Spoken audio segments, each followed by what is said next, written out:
This is the new VW ID Buzz. It's an electric people carrier that's based sort of on a van, but also really based underneath on a VW ID4. Now, its heritage dates back 75 years to the original T1 VW van. Obviously, at the moment, we've got the T6 van, which has been around for quite a while now, and there's the T7, which is a hybrid, and then this all-electric version, which is the ID Buzz. Confused? Or are you just dazzled by the crazy paint scheme? That's actually camouflage because this is a prototype. So there's certain things I'm not supposed to show you inside this van, but I'll try to. Also, I'm going to launch it, see how quick it is from 0 to 60 miles an hour, and I'm going to do a range test. Have some fun with it. Sorry, because I'm Matt Watson and you're watching Carwow. Buying a new car? Then head to Carwow and my team will help you find your next car at a fair price. Carwow, your one-stop car buying comparison site. Let's start off this video by talking about the design of the ID Buzz, because this is going to be one of the key selling points, because it's a cool looking people carrier slash van. The van version is actually called the Cargo, and if you want to be taking this thing surfing, there will be a California camper version as well in a few years. Anyway, look at the design. The front, it's got a face to it. Big VW nose. You can get matrix LED headlights as an option, so they'll blank out part of their beam so you don't dazzle oncoming drivers, although you might do with this livery it's got on it at the moment. It's got quite a big front bumper there like that, gives it a purposeful stance. Moving down the sides, these wheels, 20-inch alloys. The Cargo version has like plastic wheel trims and steel wheels underneath. They look good, although they're designed for aero efficiency to maximise your range. More on that in a bit. So the headlights go down the side of the vehicle. It's quite square in shape, traditional van-based MPV. Now, I can't show you in there because the back seats and stuff are still secret because it's a prototype. No, you can't really see through it either. Anyway, moving to the back, the ID lights wrap around. I like the light design at the back, this simple bar, big VW logo again at the rear. Now this, because it is the people carrier version, the tailgate opens up like that. The van Cargo version, the tailgate opens out like that. Now the interesting thing about this is the size, because you probably noticed the short front and rear overhangs. Makes it look cool on the road. But it also means that even though this is the same amount of space inside as a T6 van, it's actually about 20 centimetres shorter on the outside, which should make it easier to park. Now let's talk about batteries and charging and all that stuff. Not sure I'm supposed to show you in there, so I'll quickly cover it up so I don't get into too much trouble with VW. Anyway, this thing has a 77 kilowatt hour battery pack, and you have DC charging up to 135 kilowatts, and you can charge from 10% full to 80% full in just over 30 minutes. The range on this vehicle is supposed to be around 250 miles, but we'll find out about that because I'm doing a range test in a bit. Thing you need to know is that it's rear wheel drive with a motor at the back, 204 horsepower and 310 newton meters of torque. You will be able to get a four-wheel drive version which also has a motor at the front.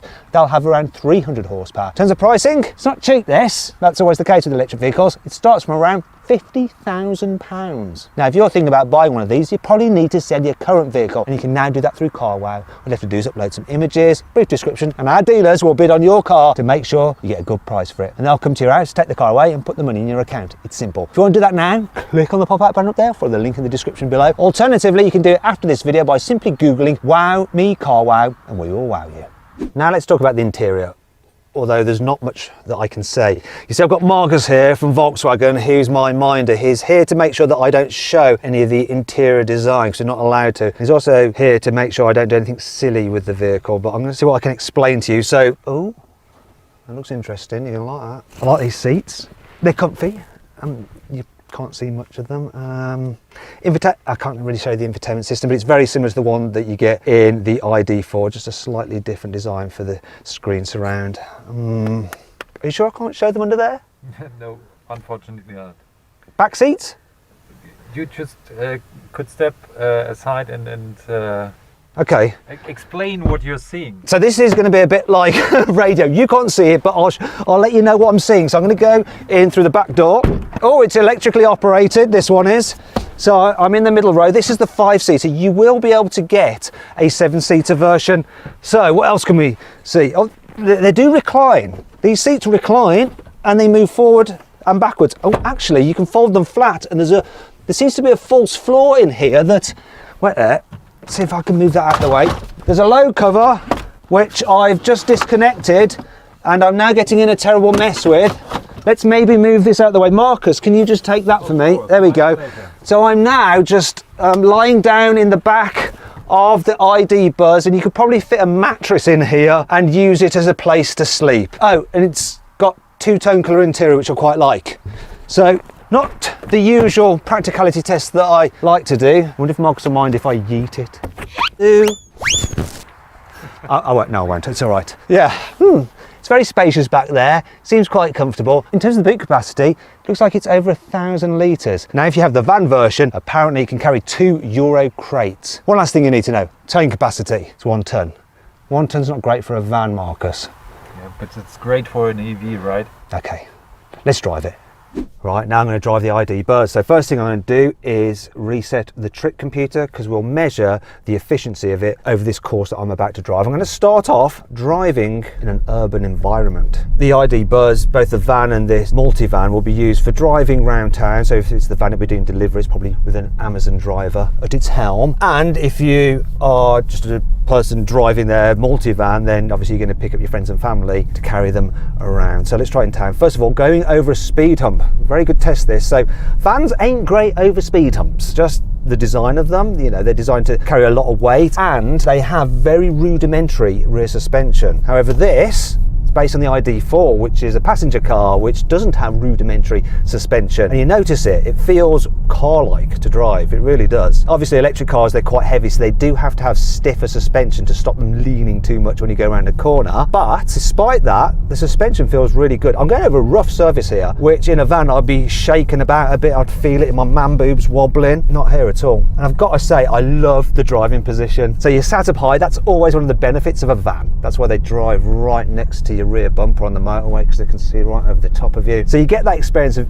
being able to see really far ahead of you, but also there's just something about the design of this with the big dash, which you aren't allowed to see, and the roof line which extends forward. It has a real character to it. It just feels special. It doesn't feel like a van, it feels like its own thing. In fact, it's very reminiscent of the original camper vans, the old buses from back in the day. It's very unique feeling, and visibility is really good as well, though you do have a lot of safety systems to help you out just in case you make a mistake. Yeah, nice and easy to drive, so manoeuvring. The steering is super light, really light, which is great when you're just pottering about around town. Brakes, let me just try them, because sometimes electric car brakes can be a bit grabby.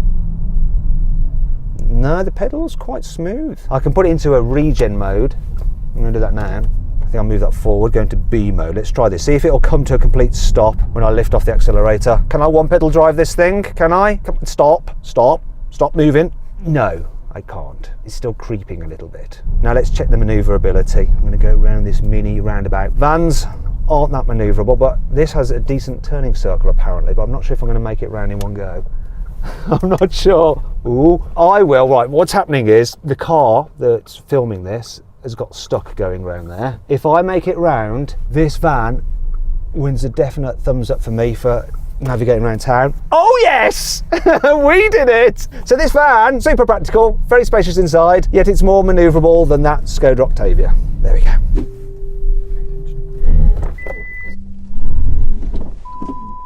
Sorry.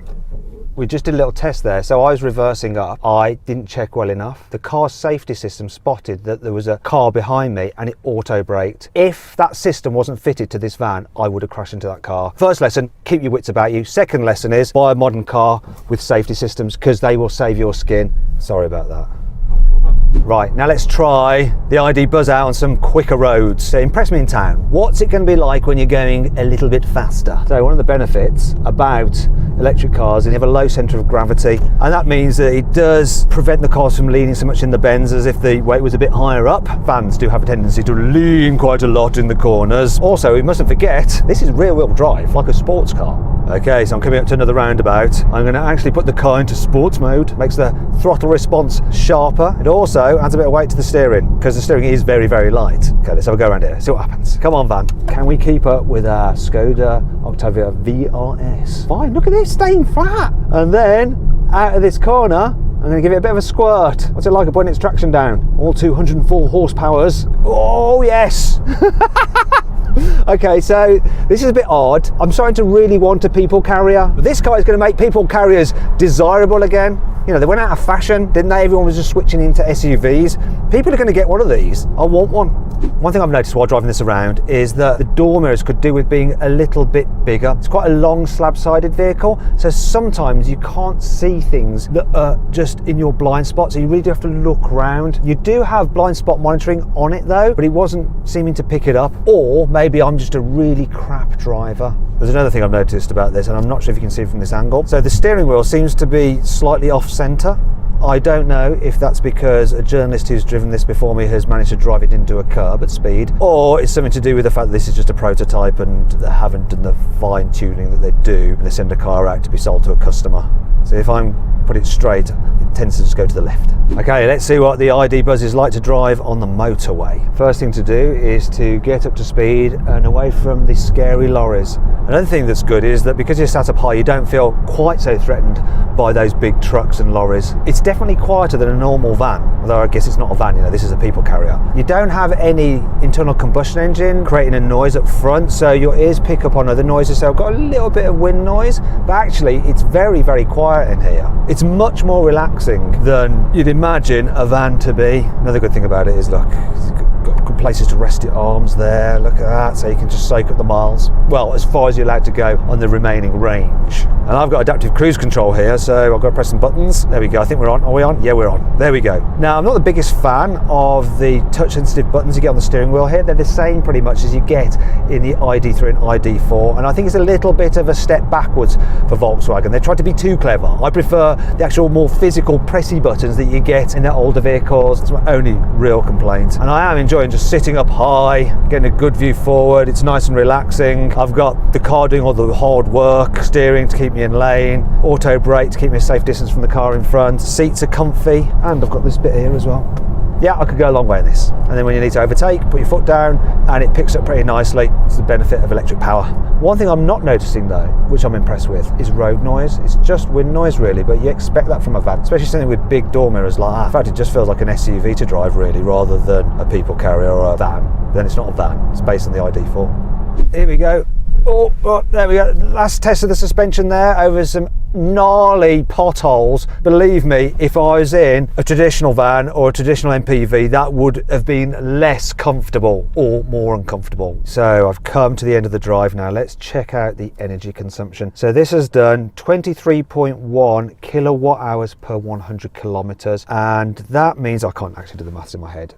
So we'll flash the number up on the screen, what that means in terms of the real world range when you take into account that this has a 77 kilowatt hour battery, and I've driven it for 17 miles, so it's not an extensive test, but I have driven it in town, I've driven it on some country roads, and I've driven it on the motorway, so it's quite a decent range of environments. And this is the figure.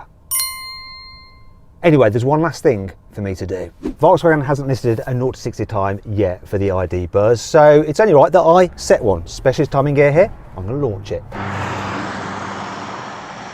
What's it going to do? Come on, ID Buzz, give me a buzz. 0 to 60 in 9.78 seconds, which is actually pretty good and quicker than I think you'll get from most vans.